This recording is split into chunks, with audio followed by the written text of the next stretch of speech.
Assalamualaikum warahmatullahi wabarakatuh. Berdasarkan tugas manajemen keuangan, saya di sini akan menjelaskan materi tentang leverage dan struktur modal. Sebelumnya, perkenalkan nama saya Halimatun Nabila, NIM 190301160 dari kelas Manajemen 3C Pagi, Universitas Muhammadiyah Gresik. Pertama-tama, saya akan menjelaskan bab leverage terlebih dahulu.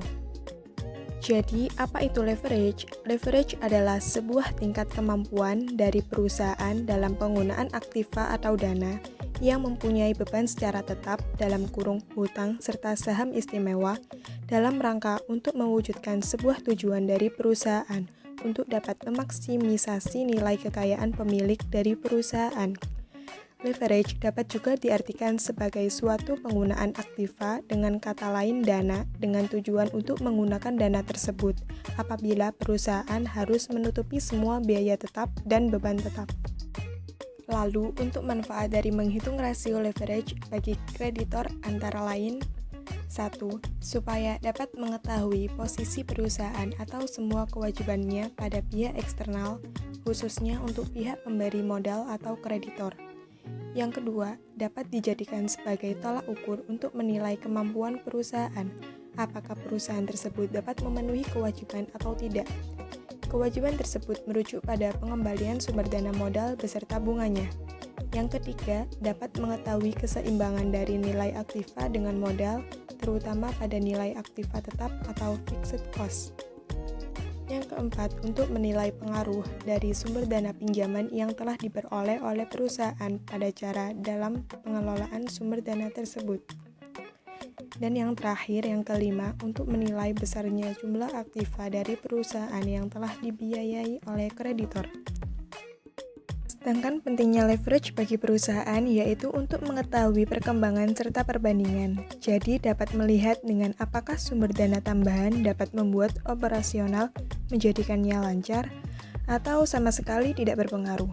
Selain itu dapat pula digunakan untuk mengetahui nilai dana yang telah diperoleh sebenarnya. Apakah sumber dana tambahan tersebut kurang atau justru lebih? Perusahaan pun juga dapat mengetahui kemampuannya apakah perusahaan sanggup untuk menjalankan kewajiban, khususnya untuk mengembalikan sumber dana sesuai dengan ketentuan. Selanjutnya, keuntungan financial leverage akan cukup berpengaruh terhadap perusahaan dan pemegang saham jika iklim bisnis sedang dalam kondisi yang baik. Sedangkan kerugian financial leverage akan menyebabkan perusahaan tersebut masuk masa yang berbahaya, terutama jika iklim bisnis sedang pada masa yang buruk.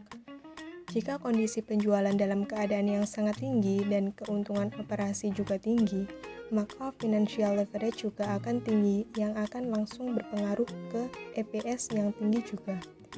Namun penerapan tersebut juga bisa sangat beresiko jika kondisi iklim bisnis sedang suram.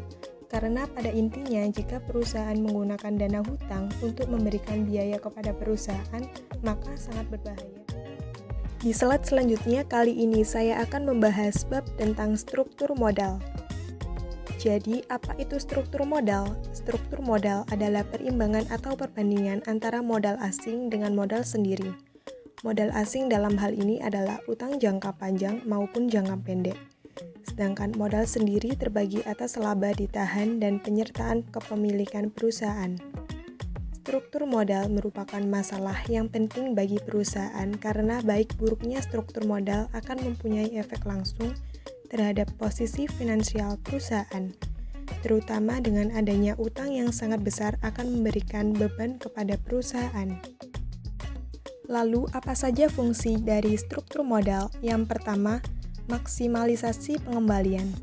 Struktur permodalan yang dirancang dengan baik memberikan ruang lingkup untuk meningkatkan laba per saham, yang pada akhirnya memaksimalkan pengembalian bagi pemegang saham ekuitas dan memulihkan biaya pinjaman. Yang kedua, fleksibilitas. Struktur modal yang benar juga memfasilitasi ekspansi atau kontraksi modal utang agar sesuai dengan strategi dan kondisi bisnis. Yang ketiga, solvabilitas. Struktur yang baik membantu menjaga likuiditas di perusahaan karena modal utang yang tidak direncanakan menyebabkan beban pembayaran bunga yang pada akhirnya mengurangi kas di tangan. Yang keempat, meningkatkan nilai perusahaan secara keseluruhan. Investor lebih suka menaruh uang mereka di perusahaan yang memiliki struktur permodalan yang sehat. Dengan demikian, mengarah pada peningkatan nilai pasar dari saham dan sekuritas perusahaan. Yang kelima, mengurangi resiko keuangan. Menyeimbangkan proporsi hutang dan ekuitas dalam bisnis melalui struktur yang benar membantu perusahaan bisnis dalam mengelola dan meminimalkan resiko. Yang keenam, meminimalkan biaya modal. Ini menyediakan untuk merencanakan modal hutang jangka panjang perusahaan secara strategis dan dengan demikian mengurangi biaya modal. Yang ketujuh, alat perencanaan pajak. Untuk perusahaan yang memilih dana utang, struktur permodalan yang baik memberi mereka pengurangan pajak manfaat dan tabungan, mengurangi biaya pinjaman. Yang terakhir, 8. Pemanfaatan dana yang optimal. Struktur modal yang terencana dengan baik, dirancang secara strategis dan tersusun secara sistematis, membantu perusahaan dalam menghasilkan output maksimum dari dana yang tersedia. Struktur modal hanya membahas tentang presentasi modal dan utang perusahaan. Lalu di mana pentingnya? Struktur modal itu sangat penting karena struktur modal bisa mempengaruhi kondisi keuangan perusahaan, bisa mempengaruhi harga saham perusahaan, bahkan kelangsungan hidup perusahaan bisa diprediksi.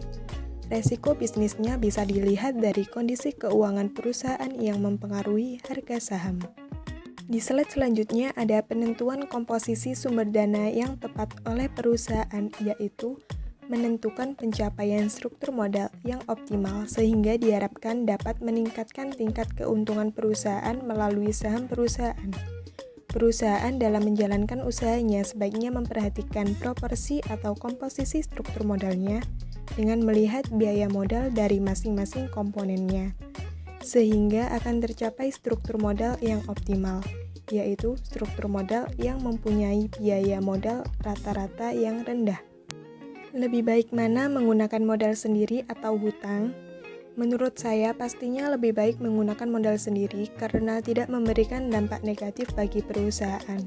Sedangkan kalau hutang pasti akan berdampak negatif di kemudian hari bagi perusahaan yang bisa saja mengalami kebangkrutan.